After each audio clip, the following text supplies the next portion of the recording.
Saviez-vous qu'au Québec, il y a déjà eu des cas d'exorcisme faits par l'Église à Trois-Rivières ainsi qu'à la Valtrie? Nous allons décortiquer tout cela avec Christian Page qui a lui-même assisté à quelques-uns de ces exorcismes. That thing isn't my daughter. It is he who commands you. The power of Christ compels you. Christian, Salut, ça va bien? ça va bien? Tu m'entends bien? Oui, je t'entends bien. Est-ce que toi, tu m'entends très bien? Oui. Il n'y a pas d'écho à rien? Parce que là, Non, j'ai pas du tout. la première fois avec les écouteurs parce qu'il y a des gens qui disaient qu'il y avait des espèces D'écho, des voix fantomatiques. Effectivement, OK. Bon, ben, ça va bien, toi? Oui, ça va bien. Bon, parfait. Écoute, je voulais te parler, ben, on avait discuté un petit peu la dernière fois concernant les exorcismes. Parce Oui, qu'au Québec, on n'a pas beaucoup entendu parler de ça, hein, parce qu'il y a eu quelques exemples. Là. On avait parlé, tu m'avais mentionné peut-être un cas ou plusieurs à Trois-Rivières. Puis j'avais entendu aussi parler de certains cas aussi à la Valtrie.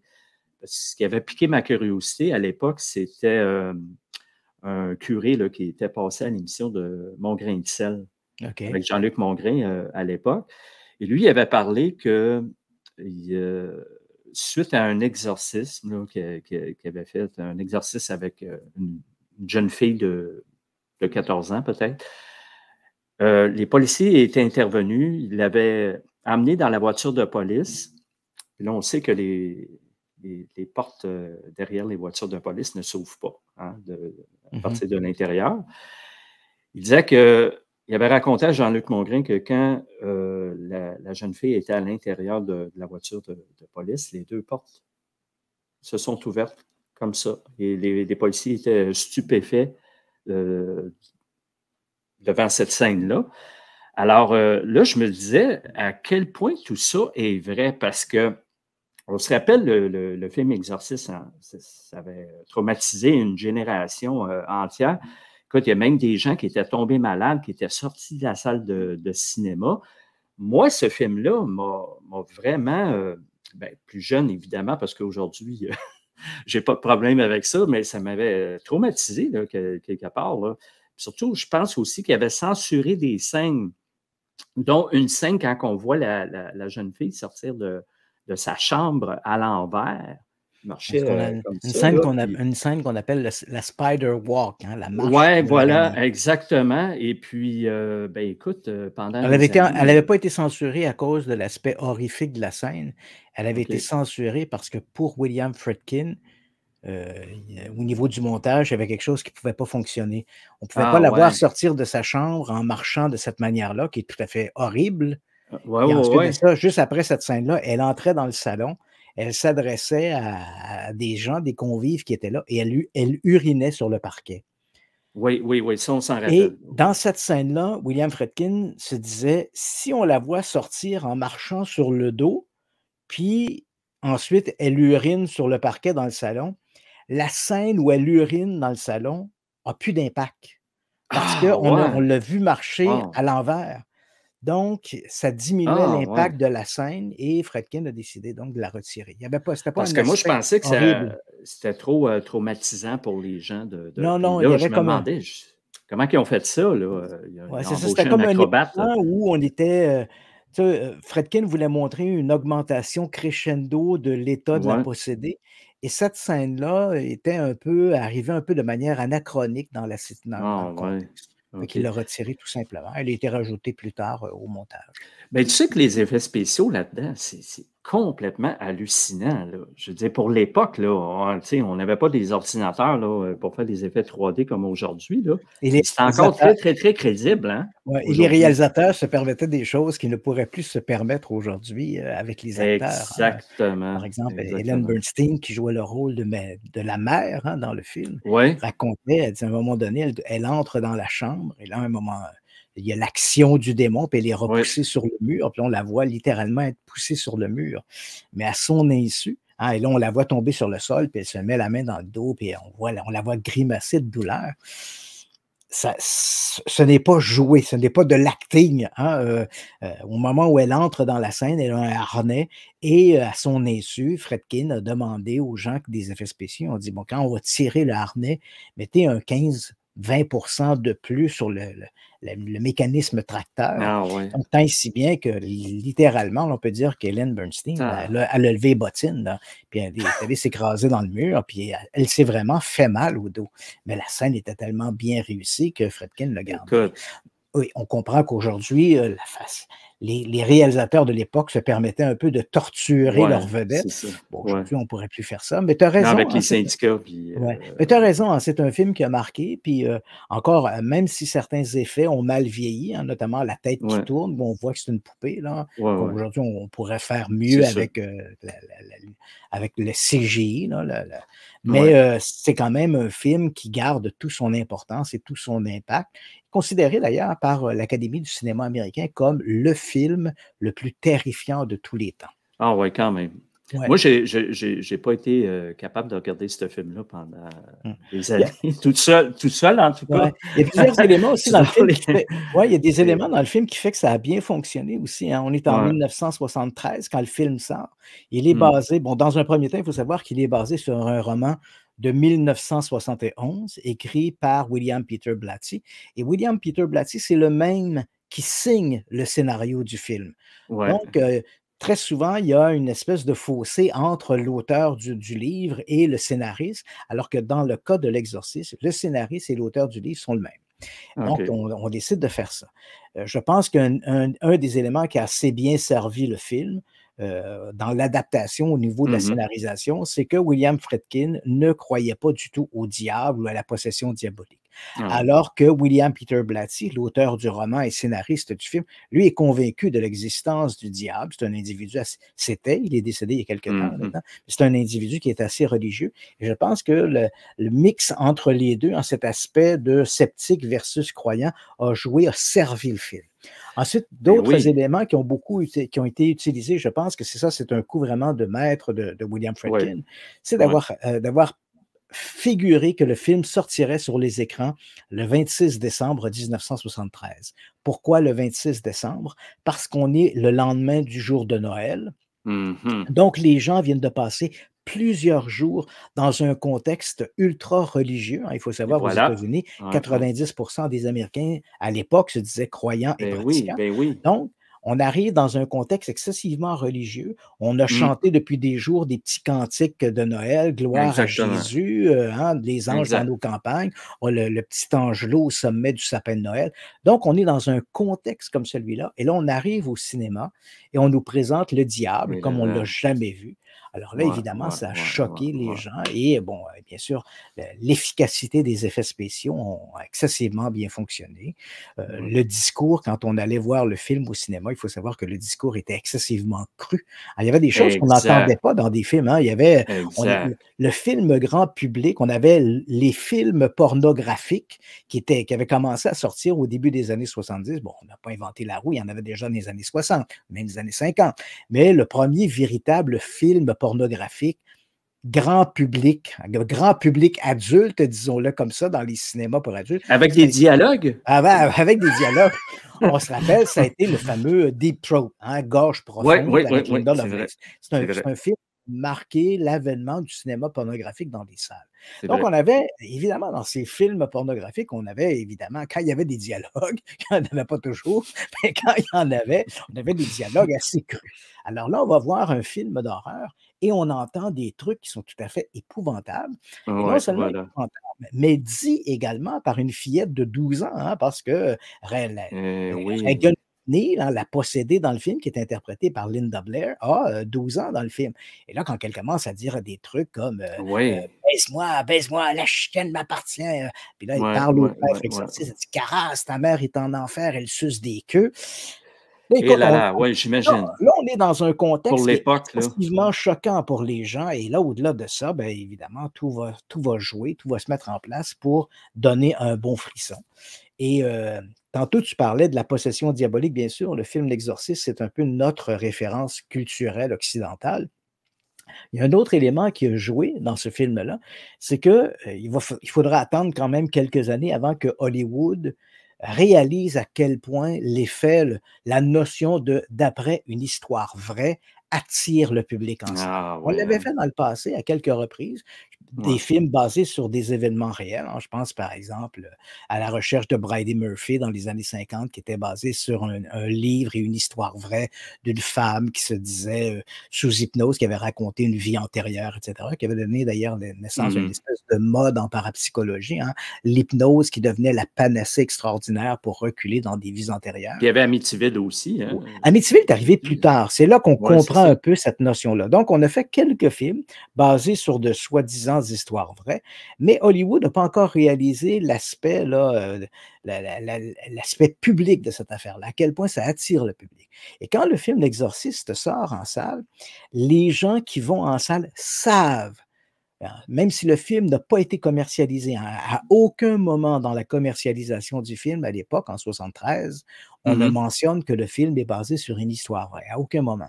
Mais il y a eu OK. des indiscrétions, hein. Durant le tournage, William Friedkin avait raconté que, bon, il était en train de tourner une adaptation du roman qui avait été un gros succès, hein. D'ailleurs, on voudrait tous des succès littéraires comme ça, hein, parce que Évidemment. William Peter Blatty, qui a écrit le roman L'Exorciste était son premier roman d'horreur. Il s'essayait à ce style-là et on Mmh. voit le succès que ça a été. Non seulement le roman a été un best-seller littéraire, un succès de librairie, mais 2 ans plus tard, il a vendu les droits d'adaptation pour, à l'époque, 1971-72, là, on vend les droits pour Mmh. 650 000 $, Aïe aïe! 1,5 million, là. Ouais. C'est quand même très important pour l'époque. Ouais, ouais, ouais, Donc, ouais. ça a été un bon succès et durant donc au moment où on adapte ce livre-là, parce que tout le monde en parle, ne serait-ce que par le succès de librairie, même Mmh. avant qu'on adapte Harry Potter, tous les médias qui faisaient de la critique Mmh. littéraire parlaient du livre avant qu'il soit adapté au cinéma. C'est un peu la même Mmh. chose avec L'Exorciste. Tout le monde parlait de ce livre-là, un livre sensation, coup de poing. Et voilà que là, William Friedkin annonce qu'il va faire une adaptation du film. Donc, les gens sont intéressés. Et au moment où on interviewe à la fois Friedkin et à la fois William Peter Blatty, Blatty se laisse aller à une indiscrétion. Et son indiscrétion, c'est de dire, ben voilà, cette histoire-là, je ne l'ai pas entièrement inventée. Bien sûr, on n'est pas dans le documentaire ici, là, on a scénarisé Ouais. quelque chose, mais il raconte qu'il s'est inspiré de 2 exorcismes, et un en particulier, c'est un exorcisme qui se serait produit en 1949, qui aurait été mené en 1949 et lui en a entendu parler parce qu'il fréquentait l'université de Georgetown, en banlieue de Washington, D.C., qui était une université qui était, dirigée par des jésuites, des prêtres jésuites et au Oui. gré de ces conversations, un prêtre jésuite dit à William Blatty, il dit: «Ah voilà, on se met à parler de toutes sortes de trucs» et voilà, ils se mettent à parler de l'exorcisme, la possession diabolique et c'est là que ce prêtre va dire à William Friedkin, il y a quelques années, j'ai côtoyé un prêtre qui, en 1949, à Cottage City, en fait, à ce moment-là, il dit à Washington, mais il faut savoir que Cottage City, c'est une banlieue de Washington. Il dit, bon, à Washington, ces gens-là, en 1949, ont procédé à un rituel d'exorcisme, à la fois à Washington et plus tardivement à Saint-Louis, hein. Les phénomènes avaient commencé à Washington, Cottage City, et ensuite, ça s'était transporté à Saint-Louis, à la OK. fois d'abord dans le diocèse à Saint-Louis dans le diocèse et ensuite à l'église des frères, pas à l'église, pardon, à l'hôpital des frères Alexiane où OK. l'exorcisme s'est terminé. Donc il raconte ça à William Blatty. Et il dit également que ce n'est pas la première fois que des cas semblables ont été rapportés dans la littérature. Il rappelle à Blatty qu'il y a une autre histoire qui circule chez les religieux.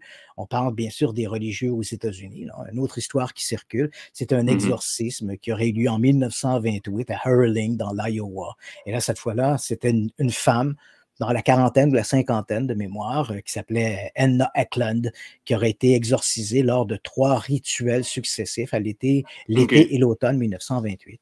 Et d'ailleurs, Friedkin va utiliser un élément de de cette histoire-là, parce que dans le cas de l'exorcisme d'Hurling, on disait qu'Anna Eklund vomissait une quantité de matière qui était supérieure à ce qu'elle absorbait. Elle pouvait boire, autrement dit, elle buvait un verre d'eau, puis elle était en mesure d'en vomir 10.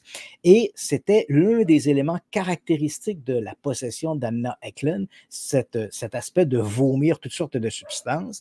Et tu as bien compris que dans l'exorcisme, Friedkin l'a énormément utilisé, l'histoire de la soupe au pois. Là. Donc, on s'est inspiré de ça. Mais au moment où Blatty raconte ces histoires-là aux journalistes, les journalistes sont quand même un peu surpris. Hein? Un exorcisme, on n'en avait pas entendu parler.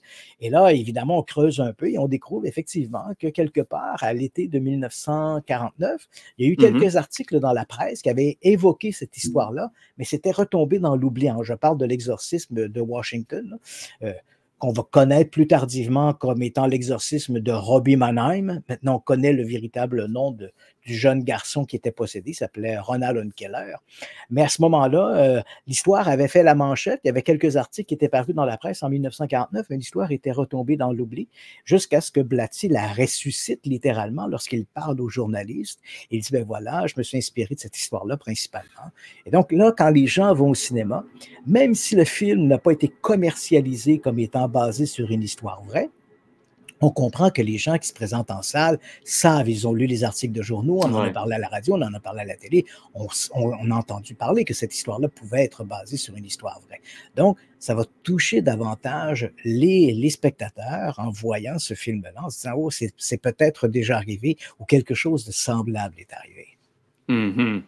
Bien, écoute, tu sais, quand on se ramène à cette époque-là, justement dans le film Exorciste, les acteurs sont absolument géniaux. Oui. Puis on n'a pas l'impression qu'on regarde un film d'horreur. Hein? Non. Au début, là, il y a des fouilles archéologiques et tout, puis tout arrive très, très subtilement. Hein? Ouais. Il y a une espèce de progression dans le film. Et, c'est un peu la façon de faire quand même des années 60, des années 70, une progression relativement lente. Aujourd'hui, on le voit, on a les jeunes. Tout de suite aujourd'hui. Oui, c'est ça, les jeunes ont moins c'est plus difficile de garder les téléspectateurs captifs. Donc, dans ce film-là, en réalité, les événements, ça se déplace très lentement et la possession arrive littéralement dans la deuxième heure du film. Hein. Au début, on n'a rien d'autre qu'une mère qui est préoccupée par les comportements un peu erratiques de sa fille. Je pense que dans la première heure, le seul événement mystérieux qui se produit, c'est le Ouija qui s'envole quand elle le montre à sa mère. Ouais, c'est ça. Elle parle avec les esprits. Elle va l'amener à l'hôpital. Oui, c'est ça. Donc, on a tout ce contexte-là. C'est progressif, puis on n'est pas dans l'horreur, on est dans le film qui documente une mère qui est troublée par les comportements erratiques de sa fille. Donc, ces éléments-là vont jouer. Et là, bien évidemment, dans la deuxième partie, on plonge directement dans l'horreur. Et quand on regarde ce film-là, il n'y a pas non plus de scène, on n'est pas dans l'époque des films slasher, là, on n'est pas du tout là, sang, puis qui sont à l'Halloween, Friday the 13th. C'est vraiment à la fois le propos et le contexte dans lequel ça se produit. Cette fillette, les maquillages, bien sûr, sont très spectaculaires. Et en même temps, ça nous rejoint dans une culture occidentale. Hein. On a tous grandi, à tout le moins dans les années 70, les gens avaient grandi un peu à l'ombre du christianisme, on avait grandi avec ces valeurs-là du christianisme, les dogmes, mais là, voilà qu'on remettait un peu ces éléments-là sur le tapis. C'est un film qui est génial. Et, pour moi, ça demeure un chef-d'œuvre de l'horreur. Oui, pour cette époque-là, pas seulement pour cette époque-là, même encore aujourd'hui, les messages qui sont véhiculés. Il y avait un élément intéressant quand tu m'avais annoncé, tu m'avais dit on pourrait parler des phénomènes d'exorcisme. J'ai vu que tu avais mis une image où on voit une scène qui est tirée du film L'Exorcisme. On voit, en fait, ce n'est pas Linda Blair, c'est la doublure de Linda Blair qui est dans le lit. Elle est un peu comme agenouillée, en position un peu érotique, qu'on pourrait dire, de l'Amazone. Elle tient sa main levée et derrière elle, on voit Pazuzu. Et ça, c'est intéressant. À mon avis, toute la notion, tout l'essence du film tient dans cette scène-là. Parce que, contrairement à ce que les gens pensent, durant le film, Linda Blair n'est jamais possédée par le démon ou le diable. Hein? Elle est possédée par le malin. Lui dit, quand le curé lui pose la question, il dit qu'il est tout. Hein? Je suis le diable, je suis le malin. Mais on n'a pas le nom du diable. Hein? Il ne dit pas je suis Belzébuth, je suis Lucifer. Il ne dit pas ça, il dit qu'il est le diable. Et il faut savoir que la première figure historique dans la civilisation du diable, elle apparaît en Mésopotamie et c'est Pazuzu. Et Pazuzu, c'est le roi des démons, le roi des enfers. Et à partir de là, Pazuzu, à cette image d'un démon des enfers, hein, l'incarnation du mal divin, hein, il est récupéré après ça dans le judaïsme, il va être récupéré dans le christianisme et dans toutes les autres religions. En fait, Pazuzu, c'est un peu le père de tous les démons. Et quand Peter Blatty avait raconté cette histoire-là dans le livre, qui est reprise après ça dans cette fameuse scène tout à fait fantastique du film, ce qu'il veut montrer, c'est que le mal, quel que soit son nom, il existe depuis l'aube des civilisations. On n'a pas attendu le christianisme pour inventer le diable. Il existe, il est là, il est omniprésent et il se transfère d'une religion, d'une époque à une autre. C'est une espèce de continuité. Linda Blair, possédée par le diable, n'est que la continuité de Pazuzu, qui est à l'origine du mal dans les civilisations. Il y a comme une image là-dedans qui est très impressionnante. Évidemment, les gens n'ont pas tous vu la même symbolique, là, parce que souvent, c'est très pointu. Hein, quand on dissèque, et tu sais ce que c'est, quand on dissèque des films, on voit souvent derrière certaines scènes des volontés du réalisateur qu'à peu près lui seul a vu. Hein. Lui, il voulait faire ça de même, puis c'était bien important. Le public, généralement, 99% du public n'ont pas remarqué ce détail-là, mais pour le réalisateur, c'était quelque chose qui était très important, les jeux d'ombre et de lumière et tout ça.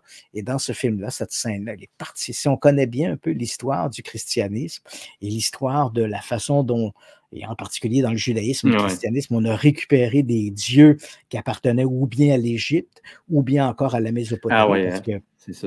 Il faut savoir que, et là, on n'entrera pas dans des cours d'histoire, je ne vais pas endormir les gens à la maison, là, mais il faut savoir c'est intéressant quand même. Là, il faut savoir que dans le judaïsme, hein, les peuples hébreux ont côtoyé, hein, dans l'Antiquité, ils ont côtoyé les Égyptiens, les Mésopotamiens, tout ça. Et dans le judaïsme, on avait, quand on regarde par exemple l'Ancien Testament, Dieu, il est bon et méchant à la fois. Hein. C'est lui qui crée l'homme, il est bon. Puis à un moment donné, quand ça ne marche plus, il décide d'envoyer un déluge. Bon, il est à la fois le Dieu miséricordieux, mais il est également un Dieu vengeur. Et ça caractérise la religion monothéiste du judaïsme. Quand les peuples hébreux ont côtoyé les peuples en Mésopotamie ou l'Égypte, ils ont constaté que tous les dieux avaient leur propre antithèse.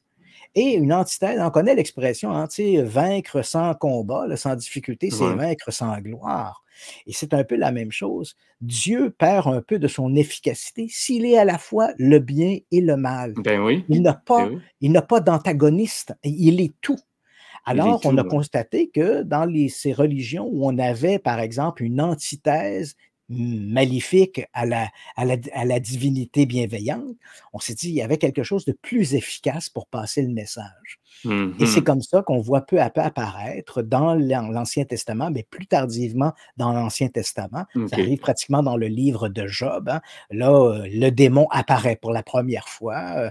Et là, on nous le présente comme un ange déchu. Mais dans les premiers livres de la Bible, hein, il n'est pas là, le diable. Il n'existe pas. Il n'apparaît que plus tardivement.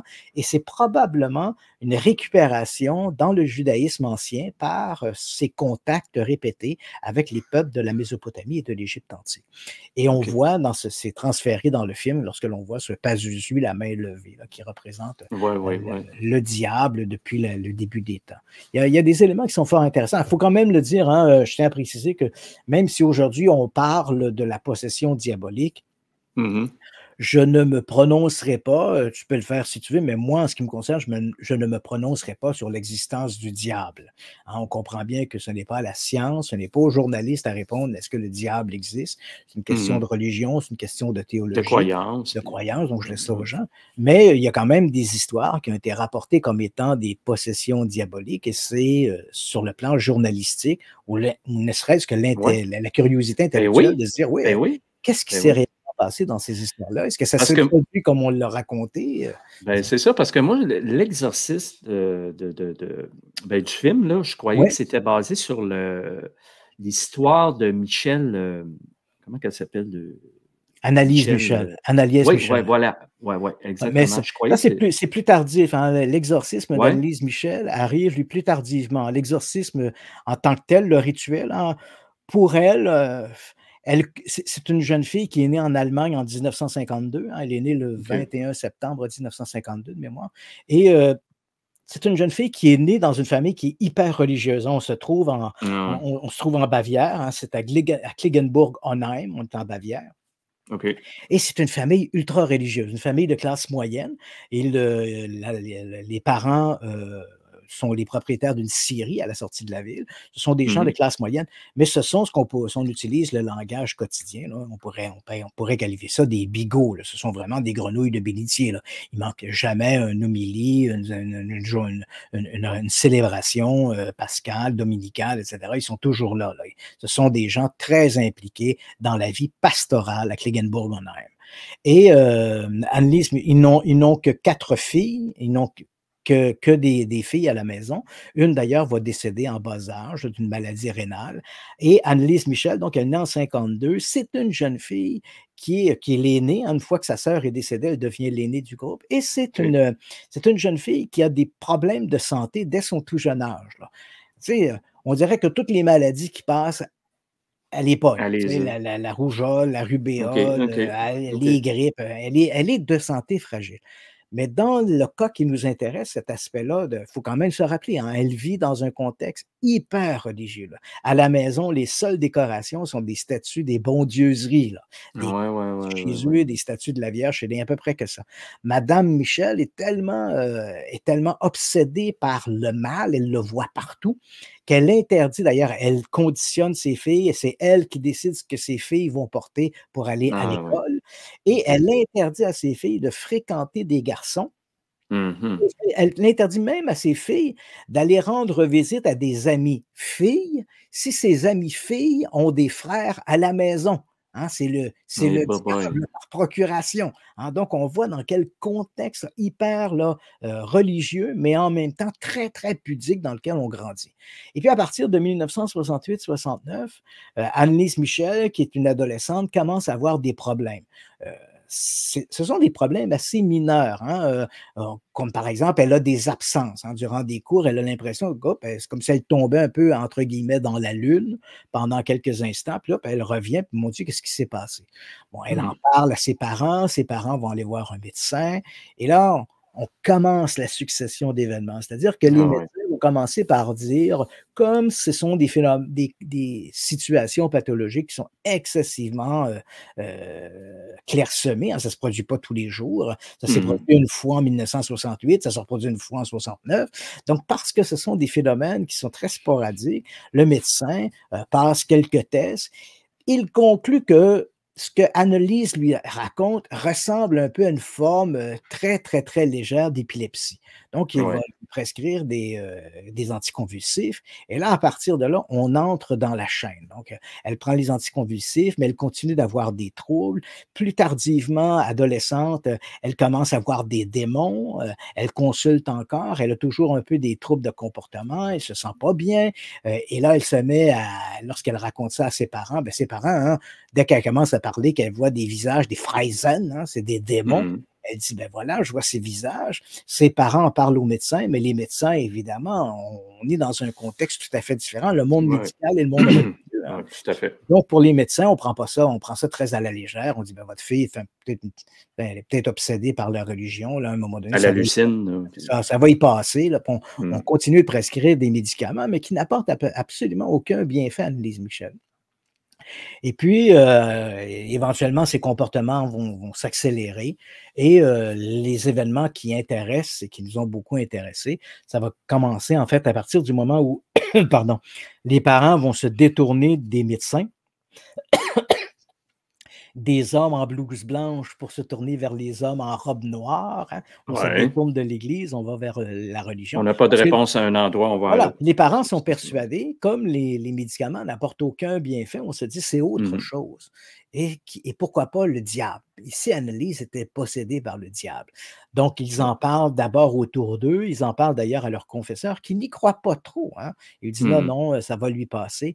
Mais les Michel vont continuer d'insister là-dessus et éventuellement, ils vont prendre contact avec un prêtre exorciste allemand, le père Rudovic ou quelque chose comme ça. Ils vont lui en parler et il lui dit ben, il a d'ailleurs écrit un ouvrage sur Mhm. les possessions OK. diaboliques, donc lui, Ouais. il est très ouvert à ça. Et lorsqu'il en parle, il dit je vais étudier l'histoire et je vais en parlait avec des collègues. Et peu à peu, l'histoire d'Annelise Michel commence à circuler dans le diocèse et éventuellement, en 1975, on est à l'été 1975, l'évêque décide d'autoriser un rituel d'exorcisme. Il est convaincu, on lui a fait la démonstration qu'Annelise devait certainement être possédée. Et à partir de septembre 1975, va se succéder à peu près au rythme de 2 fois par semaine des séances d'exorcisme qui vont durer 4 heures. Évidemment, à ce moment-là, Ah oui. Annelise a abandonné tous les médicaments et elle entre progressivement dans des états pathologiques qui sont tout à fait incroyables. Là. Elle se met à hurler, les rituels, elle est littéralement emprisonnée dans une chambre de la maison. Une chambre d'ailleurs, parce qu'on voit ici le contexte, hein, les Michel sont des gens de classe moyenne, donc ils ont aménagé une chambre du coup à l'arrière de la maison qui donne sur le cimetière. Donc, si Annelise se met à crier ou à hurler, les gens qui circulent dans la rue ne l'entendront pas et on va préserver la bonne réputation des Michel. Donc, on a aménagé cette pièce. Les prêtres se rendent sur place au rythme de 2 fois par semaine, 4 heures durant. On fait ces fameux rituels. Annelise entre progressivement dans des états, je ne suis pas médecin, là, mais pour le besoin de notre conversation, là, disons ça comme étant des états là, très profonds de psychose. Elle ne mange plus, on doit éventuellement l'attacher sur son lit pour l'empêcher de se blesser. Elle ne mange plus, elle ne boit plus. Pour boire, par exemple, elle va uriner dans ses sous-vêtements qu'elle va essorer dans sa bouche. Tu vois le genre de truc, elle urine, crache sur les prêtres, se frappe quand on voit des images, il y a certaines photos qui circulent, on voit Annelise Michel avec les yeux au beurre noir. Là. C'est parce qu'elle se frappe le visage sur le mur, elle s'est cassé le nez à 2 reprises.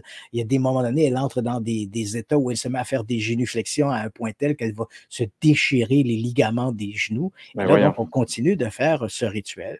Et ces rituels vont se poursuivre et peu à peu, son état de santé va décliner. Et éventuellement, le 1er juillet 1976, Annelise, les parents entrent dans la chambre et Annelise est décédée. Et à ce moment-là, ils appellent un médecin, le médecin coroner de Klingenburg-Onheim, qui va refuser. Et ça, c'était le point de bascule, parce qu'on n'aurait jamais entendu parler de cette histoire-là si le médecin, parce qu'au départ, c'est l'assistant du coroner qui se présente, c'est les Michel. Les Michel veulent avoir un certificat pour un décès de cause naturelle, et lui a oublié son pad. Il a oublié ses formulaires. Donc, il dit, je dois retourner au bureau. Il retourne au bureau. Lorsqu'il arrive, raconte l'histoire au coroner. Le coroner décide, lui, de se rendre sur place. Tu comprends? À ce moment-là, si l'autre, son prédécesseur avait eu son pad, il aurait signé l'avis, puis on n'aurait pas entendu parler. Mais lorsque le coroner, lui, arrive sur place et qu'il voit l'état d'Annelise Michel, il n'en revient pas. Il est incapable de concevoir que cette personne qu'il voit dans ce lit-là soit une jeune femme de 24 ans, dont on peut voir la progression. 2 ans plus tôt, là, c'était une jolie brunette toute souriante. Et là, on a une femme qui paraît 70 ans. Elle n'a plus que la peau sur les os. En fait, on a l'impression que c'est une survivante. On a tous vu des images de l'Holocauste, hein, les Juifs dans les camps de concentration. On a l'impression que c'est une survivante d'un camp de la mort. Elle n'a plus que la peau et les os. Elle pèse 40 kilos. Elle est décharnée. Et en voyant ça, le médecin, le coroner, refuse d'émettre un avis, un certificat de mort naturelle. Il en informe les autorités. Et là, c'est l'enquête qui se met en place. Pendant 1 année, il va y avoir donc l'enquête menée par les services de police. Et éventuellement, donc Annelise Michel décède en 1976, le 1er juillet 1976. En juillet 1977, donc pratiquement 1 an jour pour jour. En fait, c'était le 13, je pense que c'était le 13 juillet 1977. Là, il y a les Michel et les 2 prêtres exorcistes, parce que quand on avait autorisé l'exorcisme, bien sûr, l'évêque de Klingenburg-Onheim avait demandé à 2 prêtres exorcistes, les pères Ernst et Alt, de mener l'exorcisme. Et l'un avait été missionnaire en Chine, l'autre était un ami de la famille Michel. Et donc, il y a des accusations qui sont portées pour négligence criminelle. C'est ça, je me demandais. Cette histoire-là va donc, les accusations sont portées en 1977 et le procès se tient en 1978. Et comme le procès se tient devant un juge, jury et du public, l'affaire Annelise Michel, parce que c'est assez amusant, parce que dès qu'on veut écrire un livre, que ce soit sur les ovnis, les possessions diaboliques ou n'est pas les fantômes, on utilise toujours le cas le mieux documenté, hein, Oui, le cas oui, ovni le oui, mieux oui, documenté, le cas effectivement, de fantôme le effectivement. mieux documenté. Le cas Annelise Michel, il n'y a pas de doute, c'est le cas le mieux documenté. Quoi qu'on en dise, on a Est-ce que beau le film, L'exorcisme d'Émilie d'Émilie Rose. Il y a est certains basé éléments qui là-dessus? sont. Oui, oui, le film Oui, L'exorcisme d'Émilie Rose est basé sur OK. l'affaire Annelise Michel.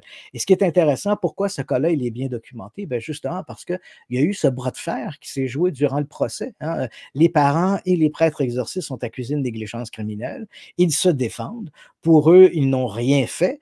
Au contraire, ils ont mis tout en action pour essayer de libérer Annelise Michel, parce que tous sont convaincus là, qu'elle était possédée par le diable. Moi, la question, est-ce qu'elle a été battue?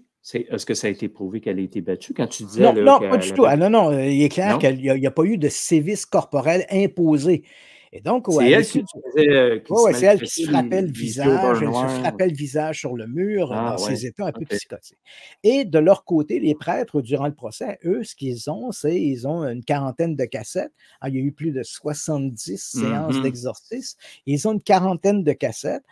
Moi, j'en ai une vingtaine chez moi, là, des cassettes d'une heure. J'ai à peu près la moitié de l'intégralité de ce qui a été enregistré. On peut en retrouver quelques extraits sur Internet, c'est assez facile. On entend Intéressant. Annelise Ouais. Michel qui parle avec une voix gutturale en allemand, puis on Ouais, entend les prêtres qui parlent derrière elle. Une voix qui nous rappelle d'ailleurs la voix de la ouais, possédée dans le film L'Exorciste, là, cette voix très gutturale. OK, ouais. Donc, elle parle comme ça. Et bon, elle dit qu'elle est possédée par six démons, dont Lucifer et Adolf Hitler, notamment. Ah, Oui. et elle raconte ces éléments-là. Ce cas-là, il est exceptionnel parce qu'on a les minutes du procès. Donc, on sait ce qui s'est OK. passé. On sait Mhm. comment les prêtres ont été appelés au chevet d'Annelise Michel, comment ça s'est fait au diocèse, comment on a pris cette décision de procéder au rituel de Mhm. l'exorcisme. Et on a au jour le jour un journal qui était tenu par les prêtres exorcistes, hein, parce que, bon, évidemment, on passait d'une séance à une autre. Donc, ces 2 séances Mhm. semaines étaient décrites et ces éléments-là étaient présentés en cours. Et de l'autre côté, on a des médecins, des anthropologues qui sont venus témoigner. Les médecins, pour eux, il est clair que Annelise Michel souffrait d'une forme d'épilepsie tout à fait légère, ce qui fait que pourquoi, à quelques reprises, à 4 ou 5 reprises, on lui a passé des encéphalogrammes qui n'ont pas révélé d'anomalie, mais comme les crises étaient tellement rares qu'il aurait fallu continuer ou poursuivre de manière plus soutenue les traitements, ce que l'on n'a pas fait. Et les médecins sont d'avis qu'éventuellement, le fait elle ait abandonné ses anticonvulsifs, le fait également qu'elle était dans un contexte hyper religieux, ses parents l'ont convaincue qu'elle était possédée par le Mhm. diable quelque part. Et comme elle était convaincue qu'elle était possédée par le diable, elle a agi à la manière d'une possédée du diable. Ah ouais. Donc, c'est un peu ce que les médecins racontent. Pour eux, il est clair qu'Annelise Michel souffrait d'une forme de psychose et elle s'est enlisée là-dedans. Et les prêtres et ses parents n'ont fait qu'entretenir ce délire-là qu'elle avait, qu'elle était OK, possédée OK. par C'est le ça, parce diable. que la Voilà. mise en scène m'avait traversé Voilà. l'esprit, là. Dans ces éléments-là, donc, et le procès, à l'issue du procès, les parents et les prêtres exorcistes seront reconnus coupables, mais comme ils ont été déjà en détention depuis plusieurs mois, la peine qui OK. leur est imposée pour négligence criminelle est équivalente au temps qu'ils ont passé en Ouais. détention préventive.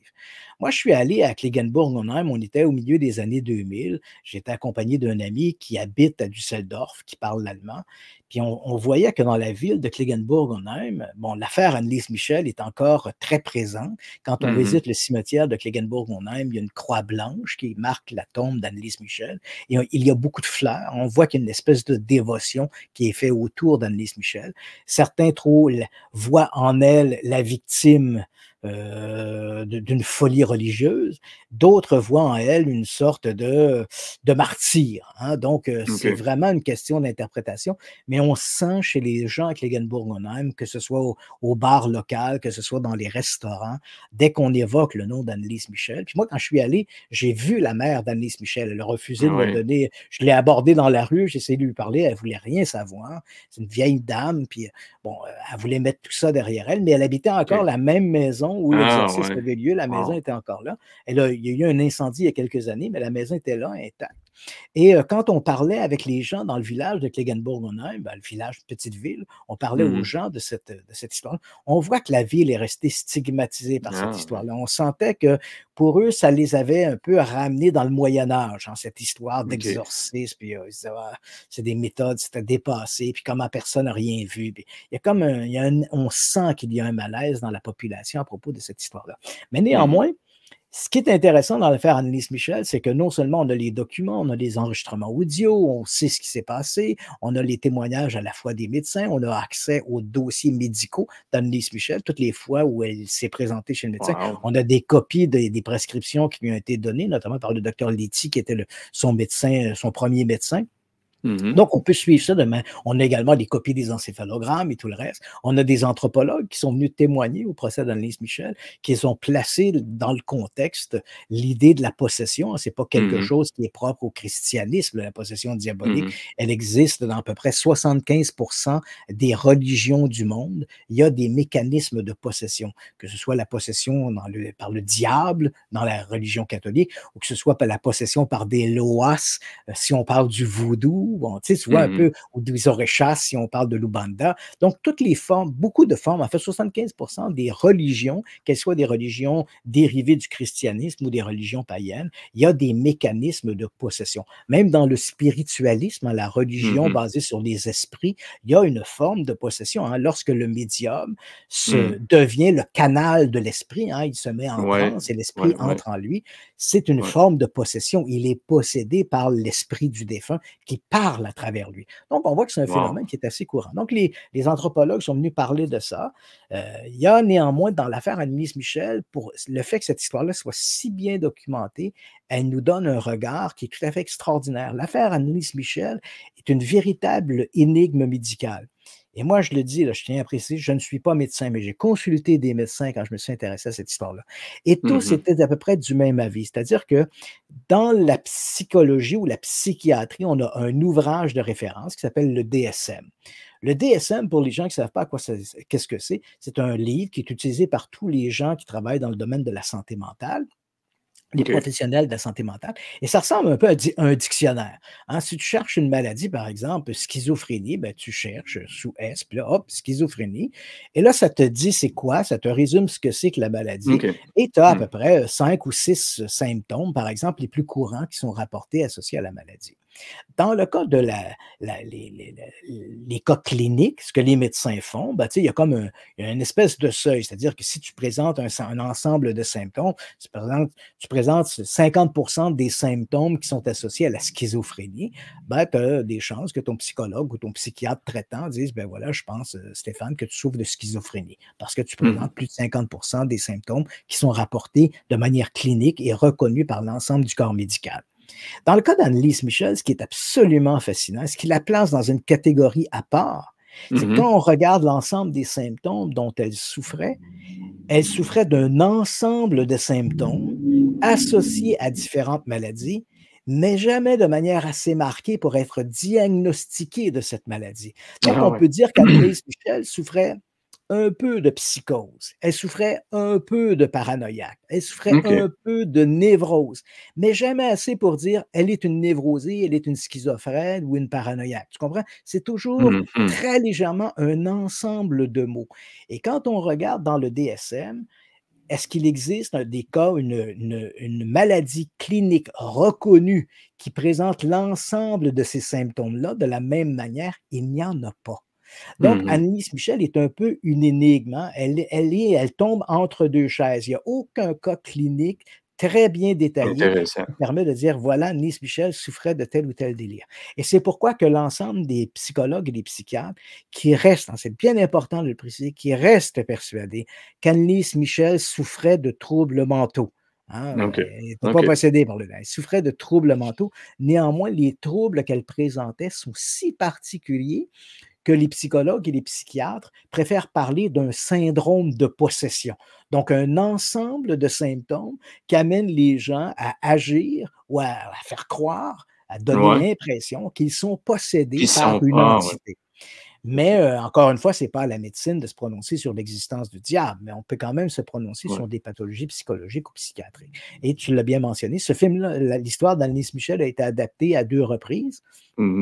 Pour le public occidental, anglophone, francophone, on a tous en tête le film L'exorcisme d'Émilie Rose, qui est assez bien réussi. Bien sûr, c'est un film, donc on a scénarisé plein de trucs, mais qui reste assez proche des événements.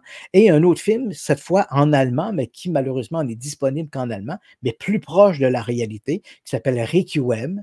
Et dans ce film, Requiem, là, je dirais qu'on est beaucoup plus proche de la véritable histoire d'Annelise Michel. Malheureusement, le film n'est disponible qu'en allemand. Et donc ici, il n'y a pas de questionnement, là. La meilleure histoire d'exorcisme, le cas le mieux documenté d'exorcisme, c'est celui d'Annelise Michel, à cause, bien sûr, de ce procès qui a eu lieu, qui nous a permis d'avoir une vision intégrée à l'intérieur, une vision très intimiste de ce qui se passait dans la chambre d'Annelise Michel à Klingenburg-on-Heim. Dans les les autres cas, comme celui dont tu parlais, c'est ce prêtre. Moi-même, les gens qui nous écoutent, qui sont peut-être de la région de Trois-Rivières, vont peut-être se rappeler le père Germain Côté. Alors, le père Germain Côté était un prêtre qui lui appliquait le principe, parce que dans l'idée, dans la religion, dans le christianisme, il y a la possession diabolique, elle doit reposer sur un ensemble de critères. On ne décide pas comme ça que quelqu'un est possédé par le diable. Il y a il y a comme 2 niveaux. Le premier niveau de la possession, on ne dit pas que quelqu'un est possédé, on dit que cette personne-là, elle est accablée ou harcelée par le diable. Et ça se traduit par des comportements ou des pensées impures. Quand j'avais 14-15 ans, c'est sûr que j'étais tourmenté par le diable. Surtout quand j'écoutais Bleu Nuit, le diable rentrait en moi.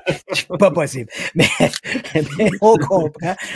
Donc, ce niveau-là, là, il y avait du dialogue un peu. Oui, il y avait des dialogues. Emmanuel, écoute, ça parlait. Emmanuel, c'est sûr qu'il y avait du dialogue avec Emmanuel. Mais on comprend que être harcelé par le diable ou tourmenté par le diable, on a des pensées impures. Et à ce moment-là, ça ne demande pas un rituel d'exorcisme. Tous les prêtres ont une formation légère qu'on appelle l'exorcista.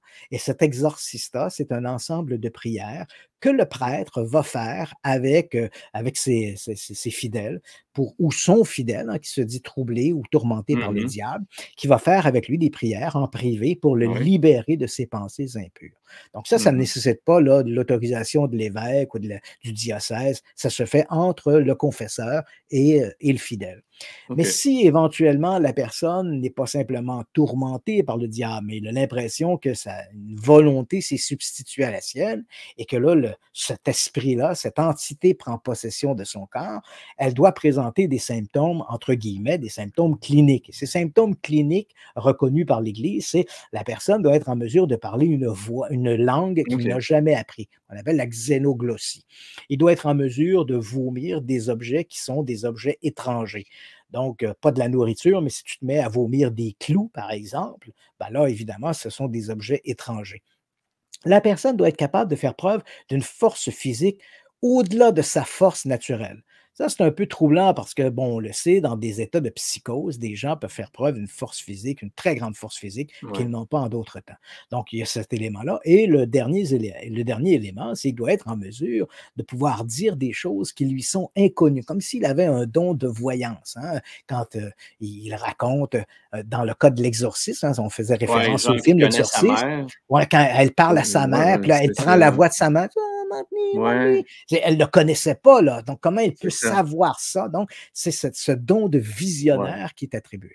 La problématique, tu l'as compris, c'est que, à moins que ce soit très bien documenté, beaucoup de ces symptômes-là reposent sur un ensemble de cas qu'on peut rencontrer dans la nature sans prétendre être possédé par le diable. Quelqu'un peut dire quelque chose qu'on va interpréter comme étant peut-être une vérité cachée, parler une langue, tu sais, si moi je me mets à parler si tu ne comprends pas l'allemand ou le russe, tu vas dire il parle le russe, mais dans le fond, je dis n'importe quoi. Donc, il faut que ce soit documenté. La force physique, c'est un peu la même chose. Donc, il y a ces éléments-là. Mais néanmoins, une fois qu'on a présenté ces symptômes, entre guillemets, cliniques, parce qu'on reste quand même dans l'univers du religieux, une fois que ces symptômes cliniques sont présentés à l'évêque et qu'il, lui, considère que ce sont des cas bien réels, bon, depuis la réécriture du rituel de l'exorcisme en 1984 à la demande de Jean-Paul II, avant, on envoyait le possédé directement chez l'exorciste. Depuis les années 80, avec la réécriture du manuel du rituel de l'exorcisme, Jean-Paul II a inclus dans le nouveau rituel la demande que les possédés soient vus avant par des médecins, des spécialistes en santé mentale. OK. Avant, on ne faisait pas ça. Donc là, avant d'envoyer le possédé chez l'exorciste, on le fait passer par le psychologue ou le psychiatre. Et c'est sur la foi du rapport médical qu'on va déterminer si oui ou non on va procéder à un exorcisme. Donc, évidemment, ça diminue pas mal le nombre de cas de rituels qui Mais arrivent attends jusqu'à une minute, William. un instant, Christian, parce que tu sais, l'exemple que tu viens de donner, cette jeune fille-là, Oui, Alice Alice Michel, Michel. ça va, là, pour ce cas-là, on comprend, là, la jeune fille souffrait probablement de psychose, etc. Bon, tout ce que tu as donné comme détail. Sauf qu'on a un exemple ici à Lavaltrie, au Québec. Je ne sais pas si tu as enquêté là-dessus. Je sais que tu as peut-être enquêté aussi sur celui de Trois-Rivières. Mais ce prêtre-là parle d'une douzaine de cas d'exorcisme. Tu trouves pas ça pas mal quand même? C'est beaucoup, le problème tu sais, ici, on utilise le mot exorcisme. c'est là où j'allais entrer dans le détail. C'est-à-dire que ça, c'est la façon de faire. Hein. Donc, l'évêque regarde ça et dit, OK, bon, on va procéder à un rituel d'exorcisme. Et le rituel de l'exorcisme, évidemment, c'est un ensemble de prières. On va généralement choisir des prêtres qui ont déjà une expérience. C'est ce fameux combat entre le diable, entre le bien et le mal, comme on le voit dans le film L'Exorciste. Ça, c'est la façon de faire. Mais énormément de prêtres sont convaincus qu'ils n'ont pas besoin de passer par ça. Hein? Donc, puis, ils vont peut-être se faire donner une tape sur les doigts par l'évêque, mais bon, ça va s'arrêter à ça. Là. Donc, dans le cas, par exemple, du père Côté à Trois-Rivières, Germain Côté, lui, et c'est amusant parce que son discours ressemblait à celui du prêtre exorciste du Vatican. Hein, parce que au Vatican, sur le territoire du Vatican, il y avait jusqu'à tout récemment le père Gabriel Amorth, dont on a fait un film, là, que c'est Russell Crowe qui incarne Gabriel Amorth. Là, je l'ai pas vu. L'exorciste du diable, je crois, le titre, c'est bon. Russell Crowe incarne Gabriel Amorth. Gabriel Amorth est devenu le prêtre du diocèse du Vatican de mémoire là, dans les années 70. Il se présentait comme le chef exorciste du Vatican, c'est pas vrai du tout. Là. Il était l'exorciste du territoire du Vatican, là, du diocèse du Vatican. Mais c'est vrai qu'il avait fondé l'association des prêtres exorcistes. Il en était le prêtre fondateur, puis il était également un membre honorifique, président honorifique à vie. Bon. Mais cela étant dit, c'est un personnage, j'ai eu la chance de le rencontrer une fois. C'est un personnage qui était excessivement croustillant, très théâtral. Hein? Tu faisais une entrevue avec lui, puis à tout bout de champ, il t'exhibait une croix qui te la mettait dans le visage. C'était très théâtral. Et j'ai avéré trop, Satanas!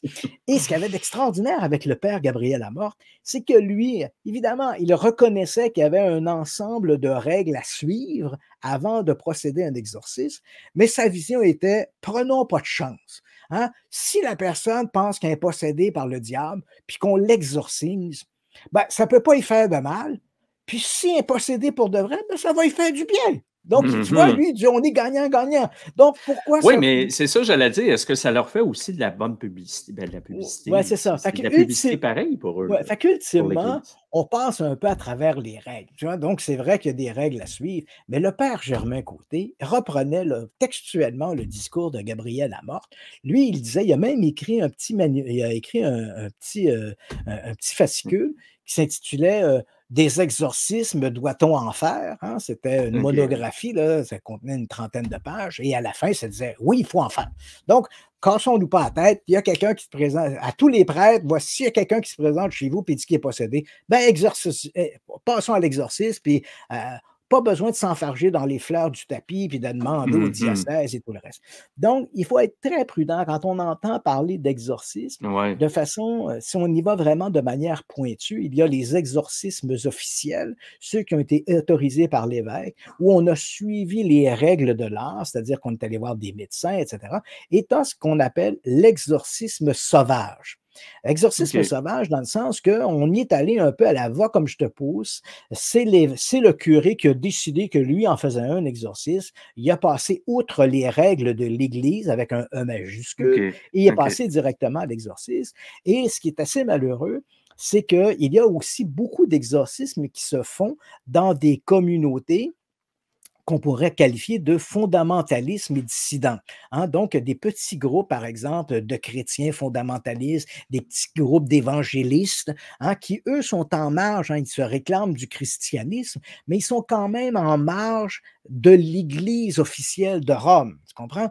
Et ces gens-là décident comme ça de s'improviser. Et malheureusement, il y a chaque année, hein, dans le monde occidental, en Europe et aux États-Unis, il y a plus de 300 décès rapportés chaque année par des gens qui sont victimes d'exorcismes sauvages. Donc, quelqu'un a des comportements étranges, puis on se dit, ben voilà, on va l'exorciser, donc on l'amène dans une pièce, on va littéralement le torturer, on va l'empêcher de boire, l'empêcher de manger, il va y avoir on va l'attacher dans son lit, on va le restreindre à toutes sortes d'actions, et éventuellement, parfois, même dans certains cas, on va fouetter les gens, on va littéralement les malmener, les torturer pour chasser le diable. Et à l'issue de ces rituels sauvages, ben, les gens vont décéder. Et ce qui est malheureux, c'est qu'il y a beaucoup d'enfants, encore un cas là, tout récemment en Californie, une fillette de 2 ans qui est morte aussi à l'issue d'un rituel d'exorcisme sauvage parce que les parents, qui appartenaient à un groupe fondamentaliste religieux, étaient persuadés que la fillette, qui souffrait probablement de troubles du comportement, là, Asperger ou autre, là, on en connaît, on en a toute une panoplie là, qui a été diagnostiquée au cours des 20 dernières années, des troubles de la personnalité et du comportement chez les enfants. Donc, ces gens-là s'en remettaient essentiellement à leur petite église fondamentaliste. On avait donc cette fillette qui avait des comportements étranges. On s'y dit, elle est possédée par le diable, donc on va l'exorciser. Et malheureusement, à l'issue de cet exorcisme, elle est décédée. Donc, quand on entend des gens qui nous parlent de ça, il faut se dire, parce que c'est facile de dire, bon, la voiture de police, les portes se sont ouvertes. Quelqu'un qui a été témoin de ça? Est-ce qu'on a le nom des policiers? On peut vérifier ça. Moi, j'ai entendu assister, grâce au père Germain Côté, j'ai assisté à une dizaine d'exorcismes. Et ce sont tous des exorcismes que Germain Côté avait décidé de faire de lui-même. Je fais un exorcisme. Et dans ces cas-là, j'ai vu des gens troublés, mais je n'ai jamais vu quelque chose qui aurait pu... Genre la personne est en lévitation. Absolument pas. Je n'ai jamais rien vu que je n'aurais pas pu expliquer en termes de science. Des gens qui avaient simplement des troubles de comportement. C'est intéressant, ça. Et quand tu regardes ces récits, c'est souvent des affaires un peu fantastiques. Le patient flottait dans les airs, il y a ici, des bouteilles étaient lancées sur les murs, le feu, une Bible s'est pris en feu. On a toutes sortes de récits qui sont tout à fait fantastiques, mais quand arrive le temps de les documenter, cette documentation-là, elle n'est pas là, ou les rares films qui ont été tournés durant des rituels d'exorcisme. D'ailleurs, je tiens à préciser qu'il n'y en a aucun qui a été tourné durant l'exorcisme d'Annelise Michel. Je sais que sur les médias sociaux, on a vu passer des petits bouts de films. Puis on disait, c'est des films tournés lors de l'exorcisme d'Annelise Michel. Non, ça, c'est des films falsifiés, truqués. Ben, déjà, je suis surpris que tu aies pu assister à... ça. Donc, ces films-là, dans le cas d'Annelise Michel, ces films-là sont faux. Dans les autres cas, comme ceux Germain Côté ou d'autres, ben, moi, j'ai vu des gens qui étaient troublés, qui avaient des crises de foi, hein, FOI, et ils s'en remettaient aux prêtres. Mais rien de surnaturel. Donc, j'aurais bien voulu voir une Bible prendre en feu devant moi, un flacon d'eau bénite être lancé sur le mur, voir quelqu'un qui se met soudainement à faire des cloques quand on lui lance de l'eau bénite. Je n'ai rien vu de ça. Strictement rien vu. Donc, et tu en as fait combien, Christian? Je dirais peut-être une demi-douzaine de ces exorcismes. 6-7 exorcismes auxquels j'ai assisté. Et je n'ai rien vu de ça. Donc, je me méfie toujours quand des gens me racontent des histoires comme celle-là. Je me dis, OK, parfait. Ça ressemble quelque part à ces fameuses histoires d'ovnis ou de fantômes. Hein? Les gens nous racontent des histoires. Souvent, le récit est fabuleux. Mais le récit, au-delà du fait fabuleux, les gens, j'ai vu un ovni. Mais quand on regarde les films d'ovnis, c'est souvent une petite lumière au loin qui clignote. On voudrait bien le voir, le gros vaisseau avec les lumières. On dirait que toutes les fois que les gens à toutes les fois où les gens voient des gros vaisseaux avec des lumières, des hublots, puis des bonhommes qui font des bye-bye derrière les hublots, ils n'ont jamais de caméra avec eux. Ça prend de l'enfleur, comme à chaque fois qu'ils ont une caméra, c'est tout le temps pour filmer. Moi aussi, je l'ai vu, les médias qui embarquent là-dedans. Puis les médias aiment le sensationnel. Donc, on comprend que il ne faut pas se cacher que aussi derrière, il peut y avoir un agenda derrière les prêtres qui tiennent ce discours-là. Il peut y avoir un agenda aussi dans le sens que la personne veut passer un message religieux. Tu sais, hein, vous voyez, le diable, il est là, il existe, on peut être possédé par le démon. Retourner à la foi. Retourner à la foi, ayez une vie virtuelle. vertueuse, ne Ouais. tombez pas dans le piège de tout ce que la société vous offre. Mmh. Rappelle-toi, dans les années 80, début des années 80, je pense 86, 87, milieu des années 80, il y a eu cette histoire à Sainte-Marthe-sur-le-Lac où il y avait une vierge Ah qui oui, les pleurait des larmes, statues, oui, des oui, oui, larmes de oui. sang. Oui, oui. Et éventuellement, on a démontré que les larmes de sang, en fait, c'était C'était du du sang sang de de bœuf. bœuf. Ouais, c'est ça. Mais c'était les Gérards ou Giroir, même ça, c'était les Gérards qui étaient Ouais, les gens qui étaient derrière cette histoire-là. Et ces gens-là étaient des gens très religieux, hein, et même un voilà. an plus tôt, ils avaient participé à un pèlerinage à Medjugorje, hein, dans l'ancienne Tchécoslovaquie, où on disait que des apparitions de la Vierge s'étaient produites et qui encore aujourd'hui est un lieu où beaucoup de fidèles se rendent. Ces gens-là étaient très religieux. L'idée de faire les statues pleureuses était pour eux, non pas pour faire des sous, mais pour transmettre un message Un religieux. Ouais, message, ah ouais. leur motivation, c'était pas l'argent. La motivation, c'était les gens vont venir, ils vont s'agenouiller, ils vont voir la Vierge et Ben, ça c'est va ça qui est arrivé raviver. aussi. C'est ça Oui, qui c'est est ça, arrivé donc les aussi. gens Puis allaient là. ça a pris du temps avant qu'on ait, Oui, on hein, puisse savoir les Armand réponses de ça, Frappier hein. Ça avait pris des quelqu'un semaines, je pense, hein. avait récupéré du sang, l'avait envoyé à l'Institut Armand Frappier, Ouais. c'était Louis Bélanger qui avait été un peu derrière ce travail-là, et on avait déterminé que c'était du sang de bœuf. Mais Hey, les gens imagine. n'étaient pas Mmh, motivés par mmh. l'idée d'escroquer les gens. C'était vraiment un agenda, un message religieux à livrer.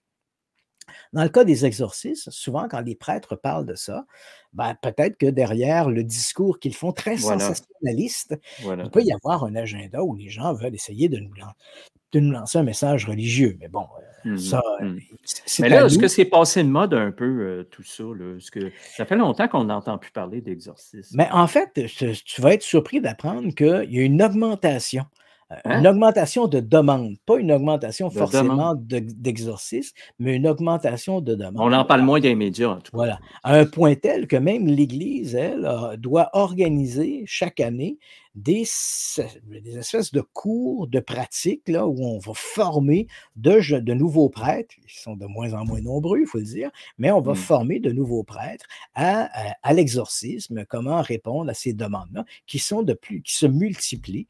Ils peuvent se multiplier pour plusieurs raisons, hein. D'abord, il y a cette espèce de désaveu par rapport à l'Église, donc des gens se Mmh mh. trouvent un peu troublés là-dedans, des problèmes de santé mentale. On a désinstitutionnalisé beaucoup de gens, Ouais, puis là, bon, ouais. ils se mettent à avoir des délires religieux. Puis il peut y avoir une foule de raisons derrière ces demandes-là. Mais une chose est certaine, depuis quelques années, l'Église avec un E majuscule, on s'entend, reçoit de plus en plus de demandes pour des rituels d'exorcisme. Ça ne veut pas dire qu'elle en accorde davantage.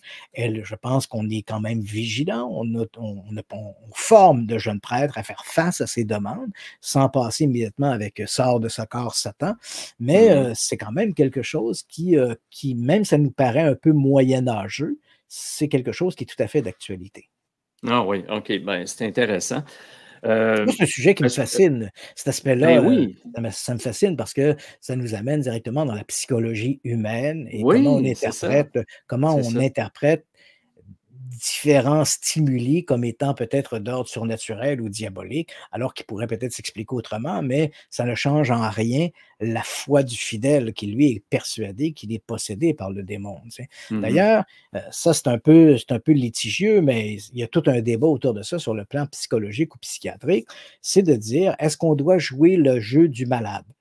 Par Ouais, exemple, ouais. je ne donnerai pas de nom, mais il y a des médecins très connus au Québec qui sont dans le domaine de la psychologie ou de la psychiatrie et qui me disent, ben, tu sais, si à un moment donné, le possédé arrive à la conclusion que seul l'exorciste pourrait le libérer du démon, ben, est-ce que l'on ne doit pas jouer le jeu? C'est-à-dire d'amener Mmh. éventuellement soit un thérapeute ou soit un prêtre on va faire croire au patient que cet individu-là, il est mandaté par l'Église pour procéder au rituel, si Mmh. ultimement l'objectif visé est un mieux-être du patient. Si le patient, donc, voilà, Ouais, j'ai été ouais, OK, je exorcisé, je me comprends. sens mieux. C'est ça Je qui est comprends la visé. On démarche. vise le mieux-être du patient. Mais C'est est-ce que ça. si on vise le mieux-être du patient, doit-on à un moment donné accepter de jouer le jeu de sa psychose ou de sa névrose? Ça reste un débat dans les milieux de la psychologie ou de la Ben, psychiatrie, puis c'est ça pas à peut être moi de dangereux trancher là. aussi, Ouais, voilà, c'est dangereux j'imagine. parce que C'est ça. tu le convaincs de la réalité de son état, hein. Ça, Ouais. c'est un peu dangereux cet élément-là. c'est ça. dans un moindre, de manière un peu moins dramatique, je connais un thérapeute, un véritable psychologue, là, en fait, c'est un psychiatre, Mhm. qui utilise parfois l'hypnothérapie.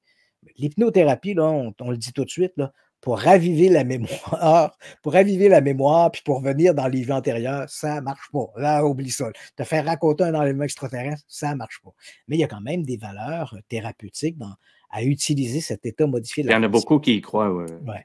ouais, Et énormément. il y a ce psychiatre me racontait, tu vois, ça nous ramène un peu à notre jeu d'exorcisme, mais à ce moment-là, c'était moins dramatique. C'est l'histoire d'une patiente qu'il avait qui était obsédée par le feu. Hein, au point, là, tu sais, les fameux tocs, là, elle s'assurait que tous les ronds de la cuisinière étaient fermés, elle s'assurait que le téléviseur était éteint, aucun Une grande appareil électrique. obsession, là. Une obsession. Et elle sortait, et à peine avait-elle fait quelques pas sur le trottoir, elle se disait: j'ai-tu bien fermé la cuisinière? J'ai-tu bien éteint le téléviseur? Donc, elle retournait dans la maison, s'assurer. C'était devenu littéralement là, obsédant pour elle. Et ça l'empêchait de fonctionner au quotidien. Donc, ce qu'il a fait, et en discutant avec elle, il comprend que cette femme-là croit à l'ésotérisme, aux vies antérieures, etc., etc. Donc, il la place en état d'hypnose et il l'amène, hein, il lui fait raconter un récit orienté. Hein, il pose les questions pour orienter le discours et il amène la patiente en état d'hypnose à raconter de manière orientée que dans le passé, elle a été une sorcière en Europe et qu'elle a été Oh boy! brûlée sur un bûcher. Et c'est Oh! pour ça qu'elle est obsédée par le feu. Ben, crois-le ou Mhm. non, à partir du moment où elle a pu mettre un nom sur sa peur du feu, elle a retrouvé une vie normale. Elle comprenait que c'était un TOC qui venait de sa vie antérieure parce qu'elle avait été Hey. une sorcière. Donc Mm. ici, ça n'a pas créé de dommages et ça lui a permis à elle de la rassurer sur cette obsession qu'elle avait par rapport au feu. Mais bon, ici, il y a pas de mal là, qui est fait. Là. Bon, on lui dit que tu étais une sorcière dans ta vie antérieure. Mais évidemment, quand on est dans des cas cliniques plus troublants, où on pourrait être en présence d'une maladie mentale, hein, dans le cas, par exemple, des Mhm. gens qui se croient possédés par le démon, tu sais, avoir Ouais, peur du feu, là, ça peut être, hein, il y a des gens qui ont peur de l'eau, peur ouais, des moustiques. Bon, c'est sûr. c'est pas une pathologie qui est très importante. Mais quand on est à la frontière de la maladie mentale, on doit se poser la question, est-ce qu'on doit jouer le jeu du malade pour essayer d'aller Mhm. chercher un mieux-être? Mais quelque part, c'est vrai qu'on le rassure dans ses convictions qui sont peut-être un peu Ouais. complètement déjantées. Là. Puis ma dernière question, est-ce que tout ça a déjà été récupéré, par exemple, par des sectes? Parce que, tu sais, on sait que les sectes, il y a beaucoup de manipulation là-dedans, puis, tu sais, c'est basé aussi sur des croyances, hein, Ouais, ben, religieuses. dans le phénomène sectaire, c'est sûr que la possession diabolique, elle est omniprésente. Les mouvements fondamentalistes OK, religieux brandissent continuellement le spectre du OK, diable. Et OK, effectivement, dans ces sectes-là, c'est là où on voit le plus de ces exorcismes sauvages, qui ne se OK, terminent pas toujours par le décès. Hein. Ce sont les décès ouais. qu'on entend parler. Mais chaque année, on peut évaluer à des milliers de gens qui sont maltraités, qui sont torturés à l'intérieur de sectes Et c'est parce là que que ça devient extrêmement dangereux. oui, c'est parce que ces Effectivement. gens-là se croient qu'ils sont possédés par le Ouais. diable et on va les amener à faire des actions qui sont tout à fait répréhensibles ou qui sont contre Mhm. nature ou contre leur santé, parce qu'on dit que c'est le diable. Et tu sais, par exemple, des gens, qui disent: «Moi, je suis allé voir mon médecin, il m'a Ouais, diagnostiqué ouais, un ouais, ouais, ouais, cancer» ouais. et là, le leader religieux dit: «Le cancer, ça n'existe pas, c'est une marque du On a diable, tellement vu, même pendant abandonne». la pandémie, là, Voilà, donc beaucoup. abandonne tes Ouais. médicaments, c'est le Mhm. diable. Ouais. Et là, on parle de sectes, mais pas de sectes religieuses, mais on peut parler de toutes sortes de sectes qui ont Ouais, des tout à fait. croyances un peu ésotériques ou mystiques. Hein. Abandonne Mm. tes médicaments, bois du jus de carotte, fais des haoumes dans le désert, puis ça va te guérir. On ne Mm. devrait jamais faire ça, tu sais, jamais, Jamais, jamais. Là, jamais, quel que jamais. soit le discours de C'est notre criminel. gourou, on Mm. doit, laissons la santé aux experts de la santé, pas à des gourous Exact. autoproclamés. Mais malheureusement, c'est des milliers de gens qui vont ou bien être torturés ou qui éventuellement vont décéder, mais on n'aura pas un lien direct. On Mm. pourra pas dire: Ouais, «Ah, le ben c'est ça. gourou l'a Ouais. assassiné». Non, mais le Non, gourou l'a non. convaincu d'abandonner ses médicaments. Tu sais? Exactement. se rappelle, c'est indirect, là. Voilà, donc quelque part, il y a eu cette histoire, là, je crois, c'était dans la région de Gatineau, cette sudation, là, où des gens étaient enfermés dans des espèces de cabanes un peu ésotériques, on les faisait suer pour faire dégager le méchant, puis régler les énergies, puis le chakra, puis tout le reste. Malheureusement, ça s'est terminé dans un cas par un décès. Il y a le chanteur qui n'a pas connu le succès, là, comment il s'appelle, Bernard Lachance aussi, là, on lui avait dit d'arrêter de prendre ses médicaments. Lui, il était atteint du sida. Il est tombé dans cette il avait fait une sortie d'ailleurs à l'émission de Denis Lévesque. Hein, il avait profité de cet événement de dire, moi, je ne prends plus ces médicaments-là. Il était tombé dans les théories du complot. Big Pharma contrôlait le monde, etc. Malheureusement, ça s'est terminé et il est décédé. Il n'est pas le seul. Lui, on en a parlé parce qu'il avait un minimum de visibilité, mais plein de gens, des gens tout à fait anonymes, vont passer malheureusement par là, puis ils vont subir. Exactement. Est-ce qu'il y a des sectes ici au Québec qui ont utilisé un peu tout ça, l'aspect exorcisme? Pas à ma connaissance. Je sais qu'il y a quelques groupes fondamentalistes religieux à Montréal qui brandissent le spectre du diable. Ça fait partie de leur discours, de dire qu'ils l'ont exploité là, jusqu'à commettre des gestes comme ceux-là. Moi, j'en ai pas eu connaissance. Et il faudrait s'adresser peut-être à InfoSec, des gens comme ça qui doivent être plus au courant de ces dossiers-là. C'est ça. Parce que les sectes les plus extrêmes, dans le fond, les dernières, c'était l'Ordre du Temple solaire, je crois. Ouais. Après ça, je pense qu'il y en a encore aujourd'hui. On a eu l'Ordre du Temple solaire, on a eu Heaven's Gate. Évidemment, on en parle. Ce qui est important de mentionner quand même que quand on parle des mouvements sectaires, on parle généralement des sectes qui ont terminé dans une espèce d'apocalypse. Lors du Temple solaire, Heaven's Gate, les années 70, Jim Jones, mais malheureusement, il y a plein de sectes qui ne terminent pas forcément dans l'apocalypse, mais qui entretiennent une espèce de coercition sur leurs membres qui est tout à fait déplorable. Ces gens-là vivent dans la peur, ils vivent sous le joug d'un gourou. Et malheureusement, même si ça ne se termine pas dans des bains de sang, c'est quand même une coercition psychologique qu'il faut dénoncer, absolument. Bon, ben écoute, c'est super intéressant, comme d'habitude, mon cher Christian, l'exorcisme. Faire le tour de la question, parce que souvent, il y a encore des gens, tu sais, comme moi, j'ai appris encore des choses avec toi aujourd'hui. J'espère que tu apprends des choses, sinon on n'apprend pas rien. Évidemment, parce que ce qui est intéressant... J'espère que les gens qui nous écoutent apprennent des choses aussi, sinon on fait ça pour rien. Oui, écoute, j'ai eu tellement de bons commentaires aussi de ce côté-là, puisque, tu sais, on fait quand même des petites rencontres d'1 heure, puis il y a des gens qui me disent, qui écoutent entièrement les entrevues. Fait que ça, c'est toujours bon à savoir, parce qu'il y a l'aspect aussi histoire. Ouais. Moi, j'adore l'histoire, comme tu sais, là, fait que, tu sais, c'est pas juste de parler du sujet, de l'exorcisme, tout, mais il y a l'aspect aussi historique là-dedans. Tu sais, puis quand on parle du cinéma, l'évolution, tu sais, parce que tantôt, là, on a effleuré la question des sorcières. Ouais. Tu sais, les sorcières, il y a eu des films là-dessus, Blair Witch Project. Ouais. On a eu des histoires de sorcières ici au Québec aussi. La Corriveau, là, je pense. Mais la Corriveau, hein, c'est toujours intéressant. C'est une sorcière a posteriori, dans le sens qu'elle a été accusée de meurtre. Son procès était un procès pour meurtre, mais jamais le mot sorcellerie n'a été évoqué. En fait, l'idée de la sorcellerie vient du fait qu'elle a été condamnée et mise dans une cage, et la cage a été exposée sur la place publique. Or, c'était un sort qui n'était pas réservé qu'aux prisonniers de droit commun, mais qui était également réservé aux sorciers et aux sorcières. Or, comme on est au 18e siècle, on est à la fin des grandes chasses aux sorcières, beaucoup de gens vont associer cette façon de faire aux sorcières. Ah ouais, on a mis la Corriveau dans une cage, on l'a accusé de meurtre, mais probablement, comme disaient des historiens, on n'a pas jamais prononcé le mot sorcière durant le procès de la Corriveau, mais dans les corridors du palais de justice, ça sentait le soufre. Hein? Donc, le diable n'était jamais très loin. Donc, elle devient une sorcière, mais après coup, parce que de son vivant, on ne l'a pas accusée d'être une sorcière, mais plutôt d'une meurtrière. Et on disait qu'elle connaissait... On disait aussi le mot hérétique. C'est une hérétique. Oui, c'est ça, c'est une hérétique. Puis elle connaissait le secret des plantes, elle faisait des concoctions, puis peut-être des poisons. Il y avait une histoire 200 ans plus tôt, des poisons en France. On avait essayé d'empoisonner Louis XIV. Donc, il y avait toute cette histoire-là qui circulait et qui a placé la Corriveau dans une trajectoire où éventuellement, elle est devenue de prisonnière, accusée de meurtre, elle est devenue une sorcière. Mais en Amérique du Nord, il y a eu très peu de procès de sorcières.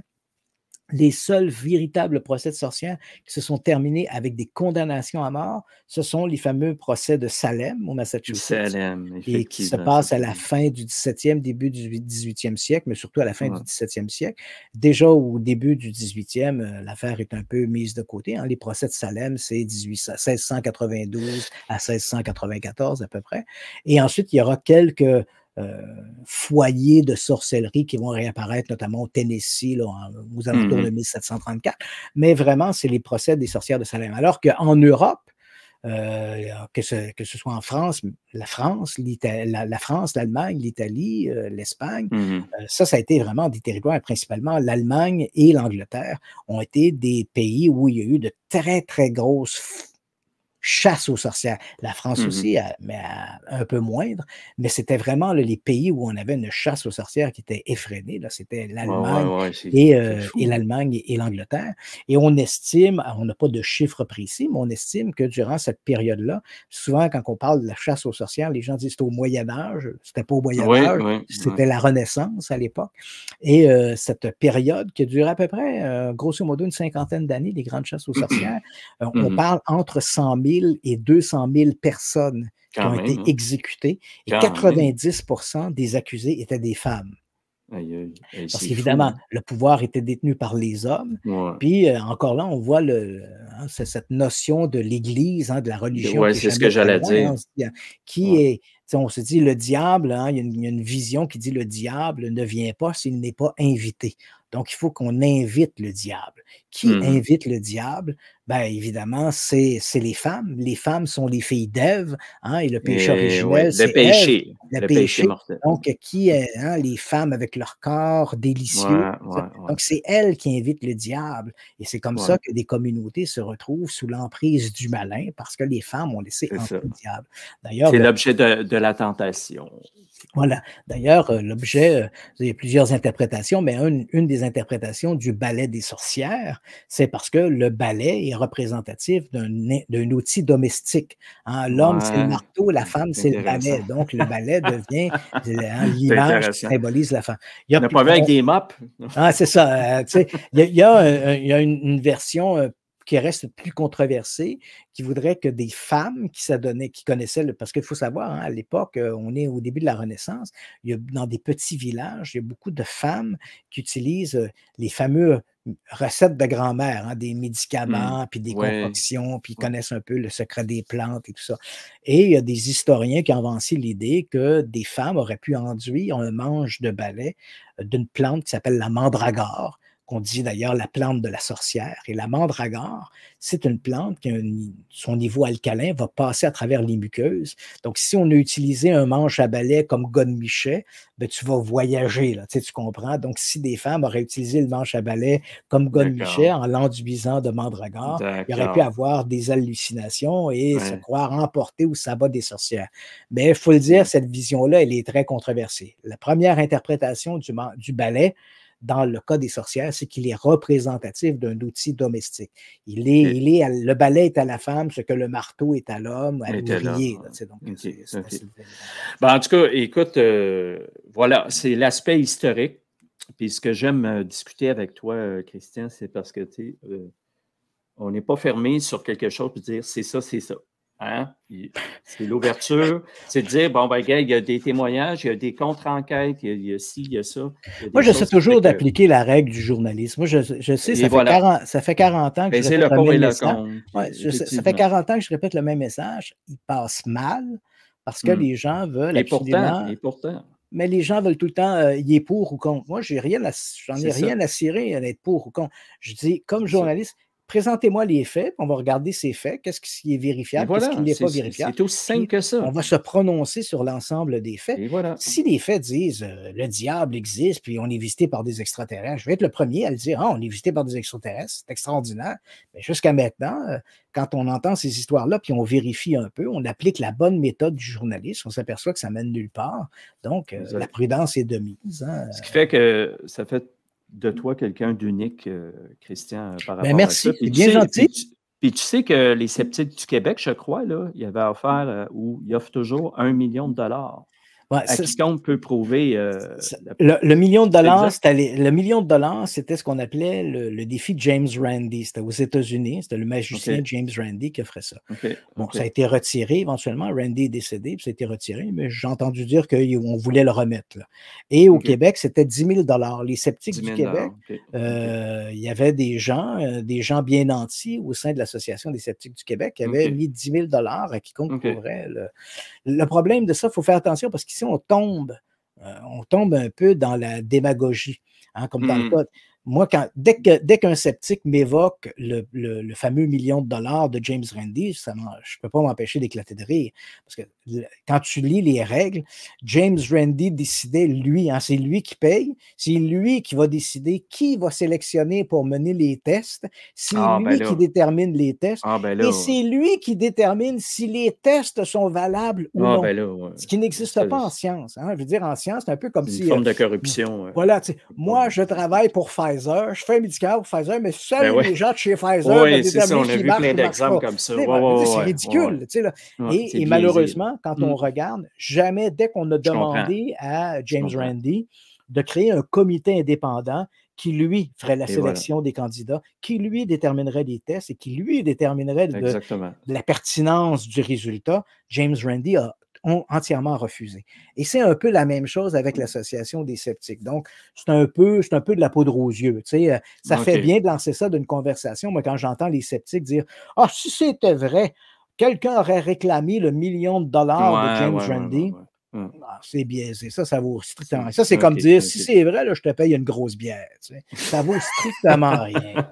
C'est pas comme ça que la science fonctionne. La science c'est ça. demande des comités de révision, puis des comités qui soient impartiaux pour pouvoir... C'est rigoureux, là. Voilà. Très rigoureux. Alors que ça ne l'est pas. C'est de la poudre aux yeux, ça. C'est ça. Bon, ben écoute, je te laisse là-dessus, mon beau Christian. Puis, ça fait plaisir. Pas, le projet de documentaire, hein? Oui, j'essaie de t'envoyer ça. Là, actuellement, je suis un peu un rush là, pour finir mon livre. Il n'y a pas de problème. On s'en reparle. Fait que bonne semaine, puis je te dis à très bientôt. Ça marche. C'est beau. Merci à toi. Salut. Bye-bye.